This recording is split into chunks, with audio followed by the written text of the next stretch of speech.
So which side does one really believe? Verifying their figures is a tough job. This is an armed conflict, remember. Access to combat zones is limited. There are no independent observers. So we don't know how much of the information is being filtered, modified, blocked, or concocted. Multiple storylines, multiple narratives and counter-narratives are doing the rounds.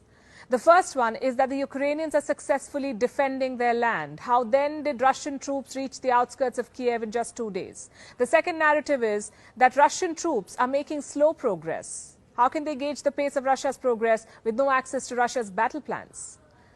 There's also a third narrative, which is essentially a moral binary. Whatever the West says is right, and anyone who does not accept this narrative is trying to undermine Ukraine's sovereignty. Now, all of these narratives can be challenged, should be challenged. In the age of social media, unfiltered information shapes opinions. What's worse, social media is not a level playing field. It is controlled by the West. I'm talking about tech giants like Twitter, Facebook, YouTube, Google and Apple. These companies, these private companies, have openly aligned themselves with the West. They're pushing the Western narrative and restricting Russia's side of the story. And this is problematic. I will tell you why. First of all, let's tell you what they've done. They've sanctioned Russia digitally. Remember, no government sanction forced tech companies to cut ties with Russia. There was no legal or regulatory obligation. These companies just decided to take a side based on the perspective of their stakeholders. Google has barred Russian state media from monetizing content on its platforms. Apple has gone one step further. It has suspended all product sales in Russia, cut Russians off Apple Play and other services. It has also blocked RT and Sputnik from its app store everywhere outside Russia. Then we have Twitter. It is labeling all posts by the Russian state media, adding a warning of sorts on pro-Russian stories. Then we come to Meta, the parent company of Facebook. It has left its contemporaries way behind. I'll show you a report. It was released on Friday. It says Facebook and Instagram will allow posts calling for violence against Russians and their president, Vladimir Putin. Isn't that criminal? Won't this promote hate? Won't this incite hostility against all Russians? These tech giants are overstepping their purpose, deciding when it's okay to call for violence and when it's not. And this sets a wrong precedent. It also raises strategic questions for other countries. What if America were the aggressor in this conflict?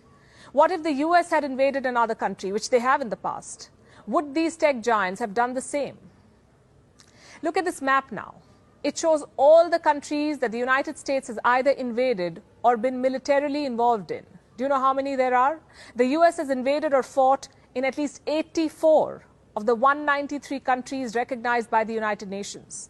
And none of this, none of what I've just told you, justifies Russia's actions. The invasion is wrong and criminal, no two ways about it. What I want to underline here is the hypocrisy of American institutions, the selective approach of big tech. In 2021, 3 American rights groups released a report.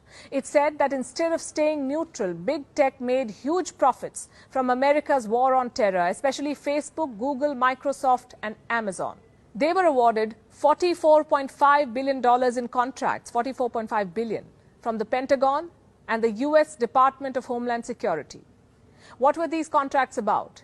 Aiding the US military in its operations, providing them with digital tools that can be used in wars. What kind of tools? Crucial databases, cloud computing services, surveillance, drone technology, even pushing narratives. The report says that Facebook alone sold $350,000 worth of advertising to promote America's federally funded Extremism Watch. It covers stories on violent extremism trends in Islamic nations. Facebook helped this government-owned platform promote these stories. And this was just one contract. This report says that there were hundreds of other contracts and subcontracts that were awarded to American tech giants yet to be made public. Just to be clear, we're talking about platforms that have a direct line to the hearts and minds of billions of people the world over.